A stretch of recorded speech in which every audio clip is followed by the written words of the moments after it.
Alright guys, welcome to the video. I hope you all are well. Okay guys, Diablo news of the week guys. Quite a few things have happened. Let me have a little sip of this old coffee, man. Because I'm absolutely knackered. Right guys, so what's happening, man, with Diablo?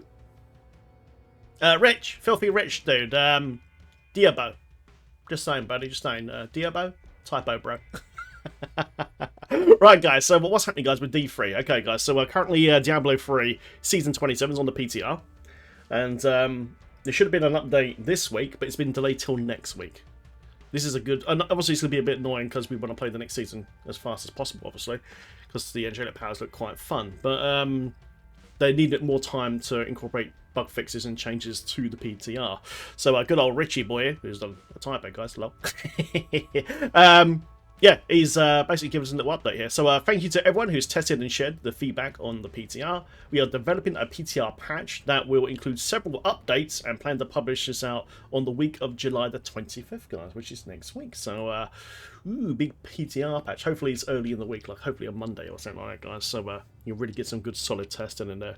I've been testing the Witch Doctor, and it's not good. It's not good, unfortunately. The Horde Pool's really weak. The aura is really bad. I've done a massive feedback post. We'll go over that in a second. But right now, Witch Doctor is looking very weak. Rax has did a video as well. Rax, thanks very much, dude, for doing that video, bro. I do appreciate it. Me and Rex got a bit bouncing ideas of each other, man, how to make Witch Doctor half decent for Season 27, man, because Doc is right down the pile, man. We can't even group with the new Gargantuan angelic power that causes Locust Swarm to fly across the whole screen because it's unplayable in groups. Even in solo, it will cause massive lag. And you just can't play it. It works okay with Helltooth, but that's pretty much it. You know, I tried Zuni, I tried using it with Arik here as well, just like just cast Locust Storm like, and it just locks up the whole game. So that plan is to come out and reinvent the wheel, man, with the Gargs or something. But yeah, we'll see what happens. Hopefully, you know, we'll see. We'll have a good doc season, man. Something really interesting happens. Brilliant. We'll extend the PTR testing time frame with this update and continue gathering feedback. Thank you for your continued support and the time you have spent with us. So here you go, guys. So yeah, next week, new PTR patch. Probably very early, probably like Monday, Tuesday sort of thing. And that will probably delay the start of the season probably about 2 to 3 weeks, which might not be a bad thing because I think PoE goes live. When's PoE live goes live, guys? A new league season. I think is it 5th, I think? Let me guys know in the channel, man. Anyway, guys, so up next is my Witch Doctor feedback. Okay, so this is what I've been put together. Okay, because I'll quickly read it out, actually. It's not too bad. So, Angelic Truthful Power Remake feedback. Okay, so let's quickly read this out then. I'll give you guys a link to this in the description of the video as usual. Locust Gargs in Angelic Power cause insane lag, which we just talked about a minute ago, with Locust Swarm. Because basically, it's the Pestilence Rune, so it's just casting Locust Swarm constantly. And it just is zapping out to all these monsters, and it just causes horrendous lag. You know, like I said, it's not too bad in solo play on HD Garg, L2 Garg, but other builds really lags out bad. That's just in single player. Okay, then it gets even worse with Short Man's Finger, legendary item for the Witch Doctor, gives you 3 Gargs, and then all 3 Gargs cast Locust Swarm, you know? So if you're playing a Garg build, you know, it's just completely unplayable. So they need to reinvent it. Or in solo play, no, in 4-man groups, okay, so it needs to change. My suggestion is remove Locust Sword's skill and change the full-on DPS Gargs with Perma Restless Giant, so we've got to basically get the Berserker Rune, Movement Speed Rune, etc, etc, with the Homongod Rune, which does the cleave, and increase DPS baseline to a crazy 100k. Now, I know that sounds a lot, you know, it's just for testing purposes. Then just rein it in / buff it to the same DPS as Arrakis Spiders. Okay, now Arrakis Spiders isn't the strongest build in the game right now, but if it was as powerful as Arrakis, I think that could be really, really fun to play, because Gargantuans have not been good for a long time. Also, guys, this would be quite cool. As we all know, Gargantuans are very, very bad AI, you know, and it's hard for them to get monsters all around them. So why not add Butcher Chains? Butcher Chains legendary effect to chain the Garg to pull the enemies in, you know? So, you know, if Butcher Sickle never really gets used, maybe make it have like a short internal cooldown. You have your Gargs firing out chains and pull the monsters towards you, sort of thing. That could be really, really fun, you know? So basically, massive, crazy, big DPS Gargs, you know? Because, you know, Gargantuans have been super weak since Season 4, you know? That's a long time ago. I think it was 7 years. Was it 7 years ago? Yeah, about 7 years ago, I think. as a decent push buddy, it was second place to Helltooth Bears all that time ago, guys. I get all the time on stream and YouTube when this would be decent again for high GR pushes. The season buff could make this a really fun again and viable. Okay, guys, Angelic Haunt Pool, yeah? So right now, you on PTR, you cast Haunts, and sometimes, not all the time, but sometimes some of the monsters get pulled in, sort of thing. So, you know, it doesn't really work that well. Okay, so Haunt Pool is not working as intended, not putting all 50 yards. It feels more like 15 yards. It's very clunky, and only one Haunt can be cast, and also speed running GRs, etc. is horrible. So imagine doing like a GR speed, stopping, and go, Haunt, haunt, haunt, haunt, haunt, haunt, haunt, cross like, I don't know, 100 monsters. You know, it's going to take forever. Even with like the belt that give you an extra haunt and the rune, it's still going to take quite a long time. And so, a good friend of mine and bro from the stream called Yuchiya Harvey had a great idea and basically built upon the Piranha Nado idea we had on stream.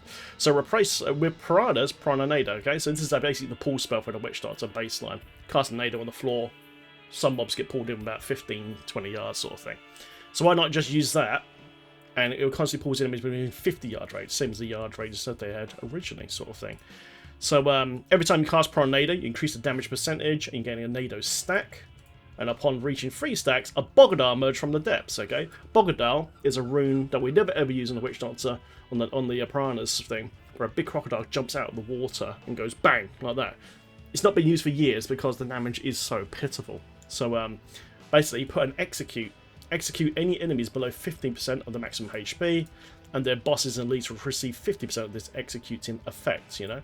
So if we change it with Nado, Piranha Nado, then we can pretty much use this legendary, this angelic power for pretty much any Witch Doctor build in Season 27. It will work for GR Speeds, it will work for Push, it will work for Spirit Barrage, Arika, absolutely anything. It could be really, really fun to pull everything into one spot, man, and go bang with a Spirit Barrage, or, you know, drop the spiders in there or something like that. Could be really, really fun. Yuchiya, thanks for the feedback, mate. It's a really cool idea. And like I said, so this could be used with Spirit Barrage, Arika Spiders, Jade, etc. for GR Speeds. Horror for Aura, guys, currently, Angelic Power is really, really weak. It's really not that good. So at least it gives you like 1 GR level, that's it. Carnival is a fan favorite build that could use season buff to replace it. Carnival, I love Carnival. It's, you know, you got the Zuni version and the Lod version, and I love that build to death. You know, so it'd be really cool, man, with some sort of like, you know, angelic power that could make that more interested. So make it so fetches grant Echoing Fury, legendary power passive. So basically, we get attack speed buff for free. You know, that would help massively with itemization of that build as well, because it can be very, very glass cannon on the Zuni version as well, because you have to go full glass cannon to make it work, and you've got absolutely no defense. Then add the bad medicine passive, so as you're doing poison darts from your pets, you'll debuff it for an extra 25% as well. So that would just make things a little bit easier, especially on the Zuni version. There are poison chains that snare and increase X poison damage to afflicted targets. This would directly buff Lod, a Carnival, and Zuni Carnival gameplay. Okay, so Carnival only uses 10 fetishes to shoot darts, so the rest of the melee fetishes could benefit the build and by applying some nice much needed powers, DPS and utility. The little typo there, lol. So you know, that would be really nice, because right now the melee fetishes, they don't really do anything. They just block the enemies, and they do tiny, minuscule amounts of DPS. So that way, imagine seeing like loads of poison chains around the fetishes, debuffing your targets. They'll actually have a bit more use. It looked visually pretty cool as well, I think. You know, poison fire chains could look really, really cool. You know, Ring of Emptiness, guys, currently does not buff fetish DPS. Okay, so right now, I sent feedback to Blizz a while ago. I think it was during the Soul Shard season, and I suggested for Ring of Emptiness to work with Gargantuan pets. They didn't do fetishes at the time because they thought it might be a bit too OP for like Carnival. Personally, I think at the moment where the game is, it should be okay. So yeah, Ring of Emptiness does not currently buff fetch DPS, and maybe this again would give Carnival a decent DPS buff as well. Keep up the great work, streamer community. Okay, so there you go, guys. That's the PTR notes that and changes I've suggested to give us a half decent Witch Doctor season. And also, like I said earlier, guys, Rax put in some really great info as well about maybe changing Helltooth and bringing it up, maybe making it so Spike Mojo becomes a belt, and that way we can use that for 2 builds, Zuni Garg, you know, Lord Garg, actually about 3 builds actually, and of course HD Garg as well, man, and bring the damage and change the set bonuses up. So definitely check out Rax's video, guys. He's got a great video up. Brilliant. I'll put the link to that, guys, in the description of this video. Okay, guys, so other Diablo news. Let's go over to Diablo 4 now. Okay, now there was a nice tweet. You guys have probably seen this knocking this around, called Diablo's Hell Inc. So basically, at these certain locations, at these times, guys, you can go get yourself a free Diablo tattoo. Pretty cool. But also, you'll be given Diablo 4 beta for free, which is really nice. So, you know, there is one here. I'm in the UK, guys, and there's one here in London, where I used to live, actually. So, half tempted. I'm actually half tempted, but there's no Witch Doctor in D4, so would be nice to have a little Witch Doctor tat right there. But if there's no Witch Doctor in D4, man, you know, I probably would do it. You know, probably would do it. But anyway, yes, okay, guys. So beta for Diablo 4 is on the horizon, which is absolutely sick. So now there was a little bit more information from Wowhead. They did this tweet, guys, yesterday. It looks like Diablo 4 beta might be sooner than later. Clicked on this, guys. Wowhead, at Wowhead. On the Battle.net catalog config, new data shows that the Diablo 4 beta has been added to the Battle.net launcher. The launcher is being prepared for an upcoming beta test. I know, it's absolutely insane. This tweet's blown right up. So clicked on the link here. I'm going to have a little read here. You can actually see it, guys, right here. There it is. Diablo 4 beta on the Battle.net launcher. Right now, we can't see this, but they've basically data mined it and all that. On the Battle.net catalog config, new data shows that Diablo 4 beta has been added to the Battle.net launcher. Currently, nothing is available to download, but the launcher is prepared for an upcoming beta test. Oh my god! Back in 2018, Blizzard unveiled that Diablo 4 had been in development for 2 years under the codename Fenris, which can be found in numerous times in the catalog config files. And you can see it right here, look, Fenris dev. There it is, guys, there it is. So yeah, we don't have access just yet, but it's, yeah, guys, Diablo 4 beta looks like just around the corner. So who knows, maybe it'll be really, really soon, you know. Oh, I can't wait, man, to try out beta. I've been itching, guys, to play Diablo 4 for a long time. Ever since I first started streaming and YouTubing, I was waiting for D4, so very, very excited. It's been a very, very long time, man. Almost 9 years.